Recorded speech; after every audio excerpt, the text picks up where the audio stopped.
Welcome, welcome, everybody. Hello, and a happy Friday to you. Welcome to Community Fit, and in particular, in a Adjusting Change Toolkit class. I'm your host, James. Bob the dog is here, but again, he's sleeping, so keep your eyes over here for a Bob sighting. Today, we're gonna review. You waking up, Bob? Nah, he's not waking up. We're going to review kind of what we did last week, which is working with the nervous system toolkit and add some more tools in the toolbox. And then we're going to have an exploration on emotional literacy. This is a topic that we covered 2 cycles ago, possibly 2 cycles. Yeah. So several months ago.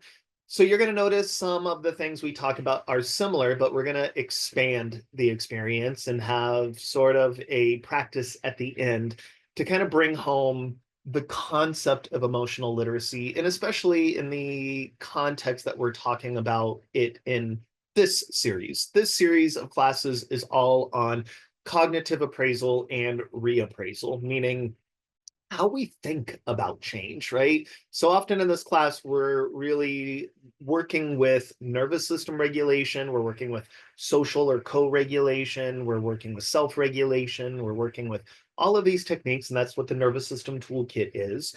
But we're bringing in sort of the mind on this and the stories we tell ourselves and sort of how we rewrite those stories as change has happened or as we're going through change in general. And that change can be personal, professional, the world that's going on around us, relationships, all of the things. So, Bob, you got a hi over here from Robin. He kind of did a little wave at you, Robin. Um, right. Yeah, someone said, especially retirement, aging, politics, all of the above and even more, right? So if you have questions as they come up, feel free to drop them in the chat or in the Q&A section, and we can revisit those at the end. Again, we're going to kind of revisit and expand upon what we did last week. That will be a continuing theme, and then we're going to really talk about emotional literacy. Can we get a show of emojis for anyone who might be joining us for the first time ever? You can send up a heart, a thumbs up, a wave, whatever it is. So we do have some newcomers. Great. Welcome, welcome. We're going to catch you up. My advocation for newcomers is always just do what feels right for you today. We have some people that have been with us for a long while now, and likely they're going to kind of choose the more nuanced or expanded variations of practices and such. But if you're new and this is your first time, like there's nothing better about going extra steps into things, and this will be more clear as we get into some of these practices. There's nothing better. You're not going to get more out of um, stuff if you go above your pay grade, right? So stick with some of the fundamental practices, and that's where we're at. Okay, so get comfortable, and first things first is just to begin to notice yourself. We're working with mindfulness here. And mindfulness is that ability to pay attention to context and variability. What is going on inside of me? What's going on in the world around me, the space around me? And then when I do a practice, because that's what the nervous system toolkit is, there's somatic practices we're about to walk you through. Likely it's going to change something. It's going to change how you feel inside. And how you feel might come from a noticing of the body, right? You might notice muscle tension. Maybe you feel like your shoulders are up in your ears right now or something is tight. And then after a practice, maybe you feel more relaxed. Maybe you feel more tight. Neither one is right or wrong. We're just spotting kind of shifts and changes in the body. You might notice the vibe of the moment, meaning do you feel settled? Do you feel relaxed? Or do you feel anxious, excited, something other?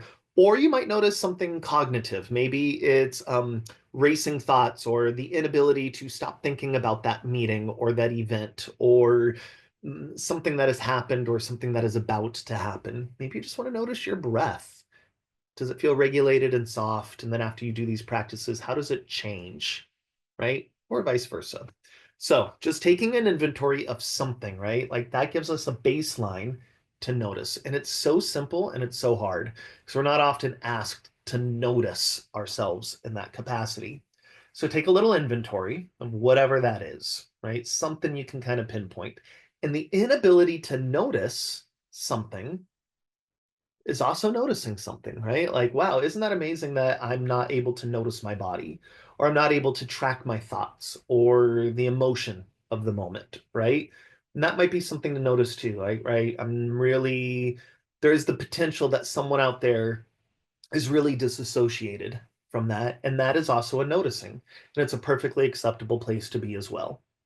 So take your inventory, and then we're going to jump right into the toolkit. The toolkit is what I like to think of as 5 buckets or categories of somatic practice possibilities. It's a way to stay organized and not have to remember a bunch of different things, but instead just think about 5 categories. Now, out of these 5 categories, you're probably going to find 2, 3 or so of them that really work for you. And maybe there's a couple of specific practices within that greater category, right? We're kind of working with taxonomy here, right? Like you've got dogs, and then you've got mammals, and then you've got dogs, and then you've got different kinds of dogs, right? That's how we're kind of working here. We have somatic practices, you've got these 5 different buckets of practices, and then several other practices underneath them in the taxonomy of this. The first of those buckets is breath work, and there are so many different breath work options. The one we're going to get started with today is a physiological sigh. Physiological sigh is a double inhale followed by a single exaggerated exhale. If you can go in through the nose, out through the mouth, all the better. First inhalation is usually like a really big inhale. Second inhalation is like a full capacity inhale, and then an exaggerated exhalation through the mouth. It might look and sound a lot like this.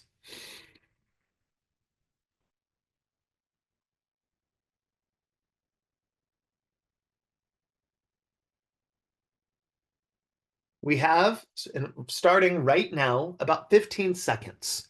Inhale, inhale, exhale.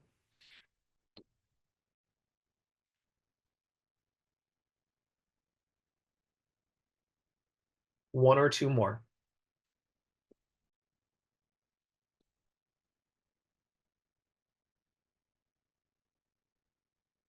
I'm going to do one more.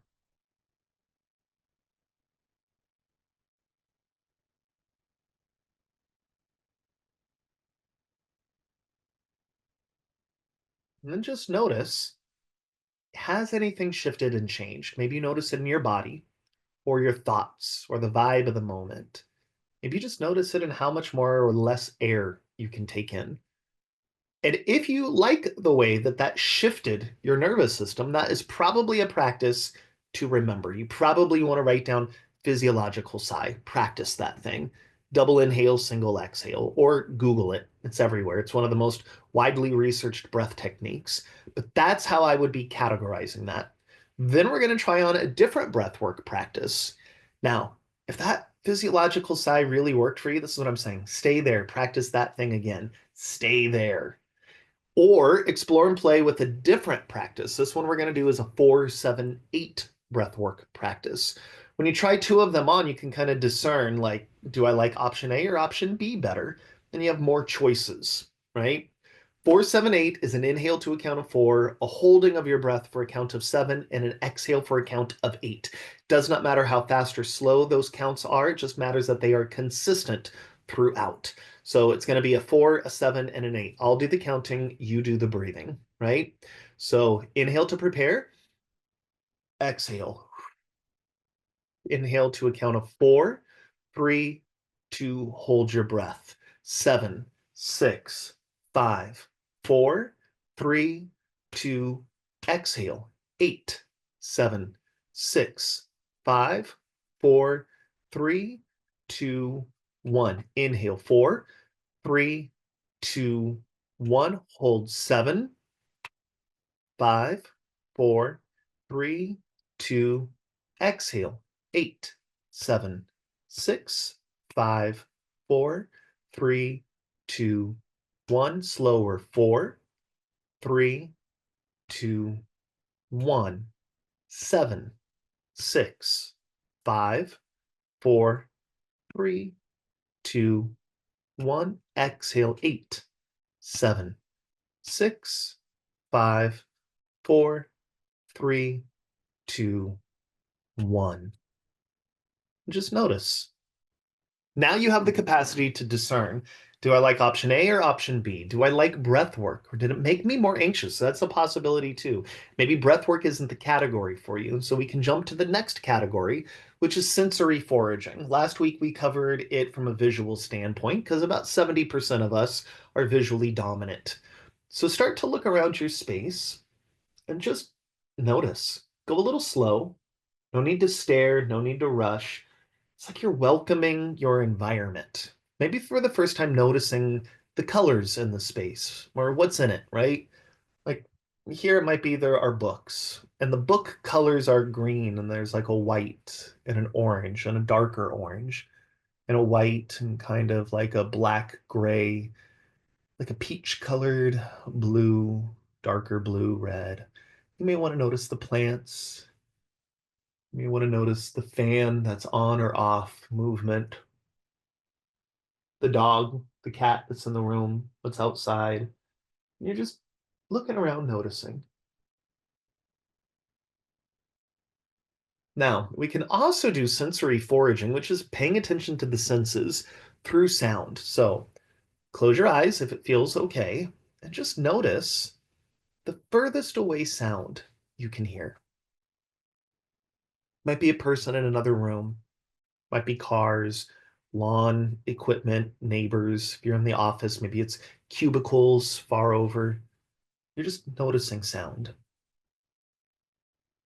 Maybe instead you notice something that feels or sounds closer to you. Like here, there's traffic, and then closer, there's the fan.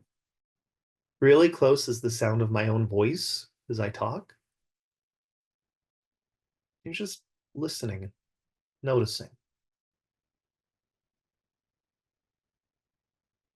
And then take an inventory. How did that practice make you feel?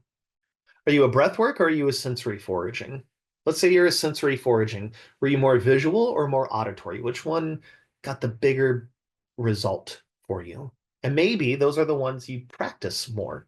Not all of them, right? You don't have to do all of them. You pick and choose which ones you like. The next one is therapeutic touch. So let's bring our hands together, get them warmed up. Take your nice warm hands, maybe put them either on the jaw, the throat, the chest, the belly. And it's just a warm hand. Maybe it's not just a touch. Maybe you are a tap. Maybe you're a slow tap or a fast.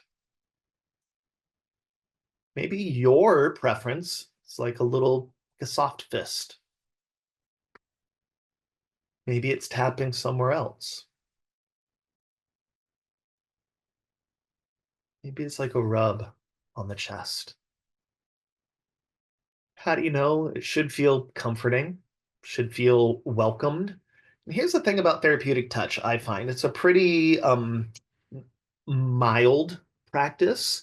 And so sometimes you got to go a little slower. You got to spend a little more time. And then once you start to get into your specific rhythm, your body's preferred cadence of touch or rhythm, right? It's like you're going to notice maybe your breath gets a little more exaggerated.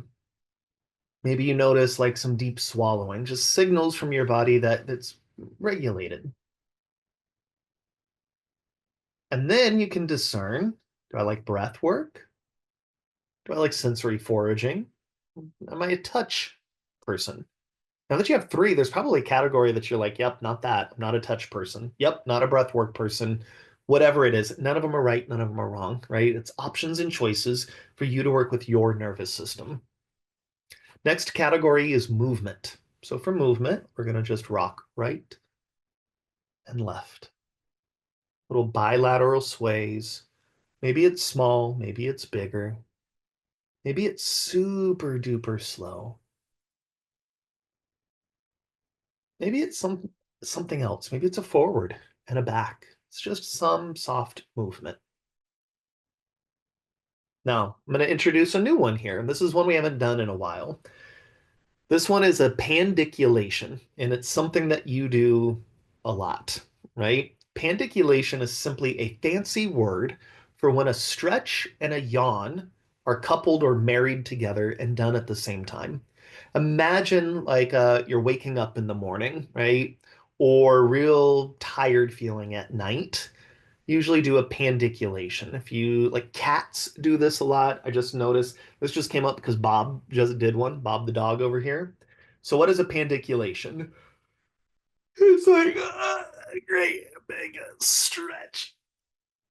And coming back. It's not a yawn. It's not a breathwork technique. It's not a stretch. It's not a movement. It's kind of both together. So maybe just pandiculate a few times. And it's pretty amazing that your body carries with it a knowledge of knowing exactly how to stretch, exactly how to move, when to inhale, when to exhale, when to hold that breath. It just what feels good. And then come back and just notice how did that make you feel? What shifted or changed? The last category here is vocalization.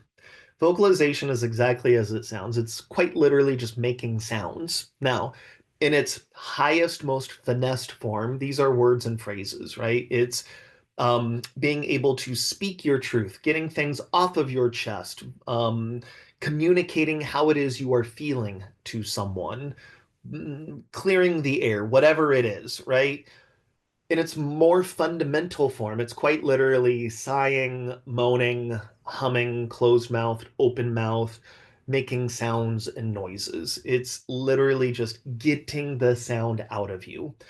And it is probably one of the more powerful forms of somatic release. And it's often, for a lot of people, the most difficult because we're kind of a culture not to make a lot of noise, right? Not to take up auditory space. Good girls and boys kind of stay quiet, right? Speak when spoken to. And this is me advocating for you to make some sound, right? Which will help as we get into becoming more familiar, being a welcoming of making that sound, getting it off of your chest will be really helpful as we dive deeper into cognitive appraisal and reappraisal, and especially today with emotional literacy. And it doesn't have to be jumping all the way to big, elegant, thoughtful sentences. It starts with,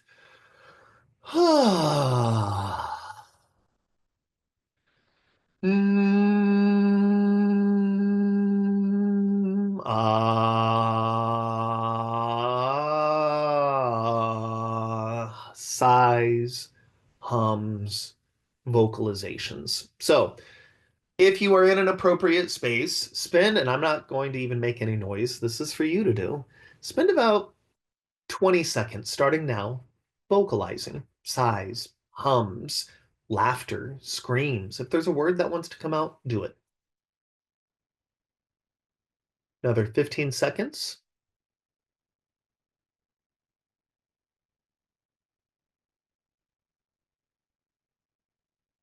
another five, and then take that inventory. What shifted and changed? For some of you, I guarantee it actually made you more anxious to do that vocalization, right?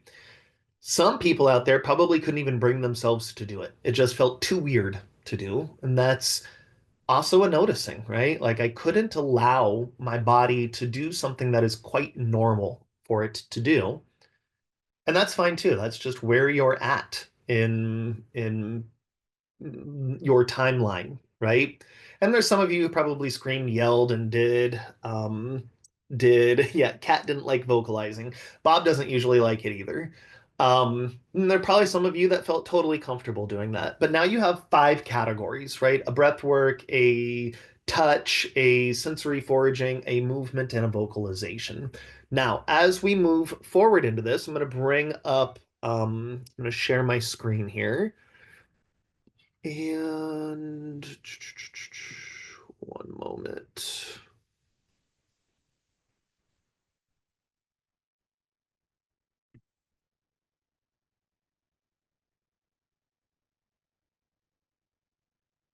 Great. Can someone throw up some emojis, or even better yet, Raymond, can you come off of mute and just let me know that you can see a screen right now that says emotional literacy on it? Yep, you got it. Perfect. Got it. Okay. So here we are.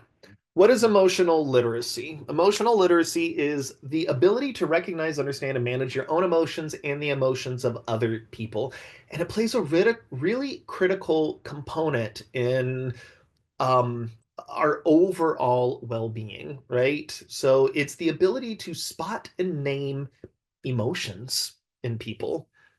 Now, simply put, what does that actually mean for us? Well, first thing is it really lets you distinguish, how am I? How are you doing? And then it's, how are you doing? Like, how are you all out there? It's the ability for me or you to spot the context of what's going on in you and what's going on in other people, and be able to name and spot and articulate that, which lets us know, like, how are we feeling individually and together, and what's really going on here with all of this, right? What is really happening between us? We covered this topic a lot with like social regulation and like how we're in relationship with other people. And it's as applicable here, and probably even more so as we get into, how is this change? How is how I'm feeling inside affecting me emotionally? And all of that is emotional literacy. Now, whoops, here we go. Why it all matters. Having better emotional literacy really helps with a number of things. Number one, it's your stress levels, right? Stress is like a reflex that happens in our body when unexpected things happen, when we're not able, when we're kind of shocked or taken aback by something happening. It's a very natural reflex, and we should be able to navigate and move through it with ease. The problem is, so many of us kind of get stuck in that stress reflex, and specifically when big change happens. Having better emotional literacy helps us navigate things like conflict and helps maintain relationships better, helps us cope with challenges, and it reduces the risk of anxiety and depression. And that harkens back to that first thing, handling stress better, right? When we're able to name and articulate and therefore have an understanding around how we are processing any given moment, it kind of keeps us, it is more likely to keep us away from things like anxiety and depression. Anxiety is kind of defined as a pre-thought, a pre-planning that something is going to go wrong, right? And depression has a lot of clinical terminologies, but what we're talking about here is like a depressed nervous system. It's the inability to kind of get aroused or happy again, kind of upregulate. A depressed nervous system is kind of the same and different than clinical depression, which has some neurochemical components to it, and it's pathological in nature. What we're talking about here is a nervous system that is depressed, meaning unable to kind of get aroused and happy and excited. It has a having better emotional literacy has a contribution to how satisfied you are with your job and burnout, right? Because when we're able to name and articulate these things, we're able to navigate stressful situations better, and overall makes us more empathetic, mentally healthy, and resilient, or the capacity to heal after big change has happened. Now, the reason this is so important to consider and to be taught is that most people in most places categorize emotions as either good or bad. This is the good emotion to feel, and this is the bad emotion to be feeling. And we kind of want to move away from that paradigm of good versus bad and into the reality that emotional and emotional landscapes have complexity to them. You can feel good and bad about something, you can feel neutral about something, and emotions are um, a natural occurrence of how your nervous system is interpreting. That's why we always start with the nervous system work. So that at any given time, if I'm saying something today or we're going into a practice that feels triggering to you, remember something, you now have a tool set to kind of utilize Maybe it's a breath work. Maybe it's just a touch. Maybe it's a movement to kind of reground yourself so that as you're exploring today and in the future, the complex landscape of emotion, you have a tether, you have sort of a safety net to all of this. Because here's the reality. There's been lots of case studies done, and the one that we're reciting here, out of like 7,000 participants, out of 7,000 participants, how many emotions do you think people were accurately or able to name in a given at any given time, right? And here's the broader data on that. There are about seven true categories of emotions, and it's the current studies say about 34,000 different emotional possibilities, meaning we can feel about 34,000 different ways in any given day, and those fall into like seven major categories. Well, the average person out of these 7,000 could only spot when they were happy, when they were sad, and when they were angry. Happy, sad, and angry. We have four other categories out of there that are like important categories, and 34,000 out of this, right? 33,977 other options that you could feel, but we're only really able to name three of them. Well, that's a problem because we have those 34,000 and we're constantly trying to fit them into buckets and categories of happy, sad, and mad. But there are nuances and capabilities and like niche feelings and things that only belong in this scenario or that scenario that we're constantly shoving into. Most of us are constantly shoving into three buckets instead of accurately naming them. And why is it important to be able to accurately name them into, and maybe that's not all 34,000, right? But we can definitely get somewhere in between 3 and 34,000. It's a big spectrum. Having the ability to name them and work with them and spot them gives us the ability to move through them better, keeping us out of that stuck category of anxiety and depression, keeping us less stressed, right? It also helps us heal when we experience what we might qualify as negative emotions. If I'm feeling, if I don't like feeling sad, or if I don't like feeling anxious or guilty or shameful, being able to name it and kind of understand it and have an intelligence around it actually helps us heal. And I think more importantly, being able to spot these different emotions, name them. How do I feel inside with them? What is happening around with me? Who am I with when I feel these things? Helps us replicate them.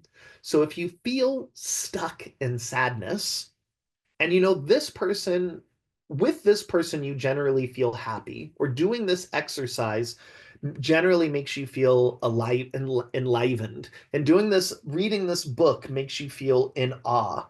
When you are stuck in an area you would prefer not to, you can do these things to replicate the emotions and almost pull you out of them, right? It's learning how to resource. So the practice we're going to end with today, and you may on your end, this is as big as I can get it on my end, you may need to blow this up on your end using sort of a plus or a minus side on this, or just move a little closer. What we have here is what might be called a feelings wheel, or like a wheel of emotions. And in the center of that, you have those seven major categories of emotions. So we have surprised, bad, fearful, angry, disgusted, sad, and happy. And then outside of that, that secondary wheel are like the next buckets, right? So we're dealing with the taxonomy again.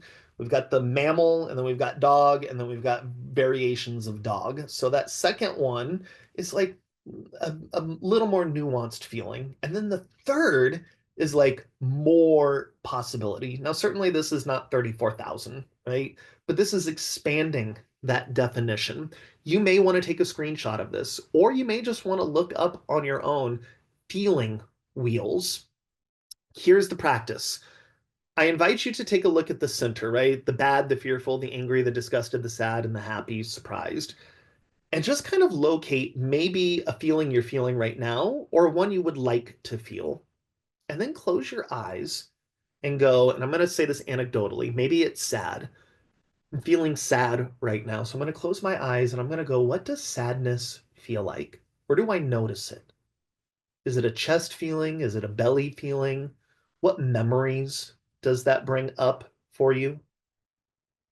Who are you with? Whose voice is that? And maybe you want to choose angry. Maybe you want to choose happy. What does happy feel like? Now, whichever category you chose, open your eyes again and kind of look. So if I chose sad, I can finesse it a little bit. When I say sad, do I actually mean hurt, depressed, guilty, in despair, maybe a little vulnerable, or maybe a little lonely? Or if not, I can just choose one, like guilty. If I close my eyes and I think about a moment when I feel guilty, where do I feel guilty in my body? How do I know? And how is that different than feeling sad, right? To me, and I'm just going to lend some language, sad feels like it's out here, right? Like I'm aware from an outside in perspective. Guilty for me is more like in my gut. It's like I'm more aware of my center being with that. And then maybe I want to go a step deeper. Instead of feeling like guilty, if I zoom out, maybe it's like ashamed or remorseful. Yeah, that's ashamed. Ashamed is like deep in my belly. Remorseful kind of brings me up into my chest a little bit. Now, I have lots of experience being embodied. I've studied it, I've explored it, I've got a lot of repetition in with that. So, my language and my experience is likely going to be different than yours. But I strongly advocate that you kind of take a look at a wheel and just play with some of those emotions, right? And kind of noticing where all of that is for you in any given day at any given time. And it's an exploration for you to get better at in terms of emotional literacy, because emotional literacy is what we're going to expand upon. It's intimately tied into cognitive appraisal and reappraisal and reframing, which is where we're going.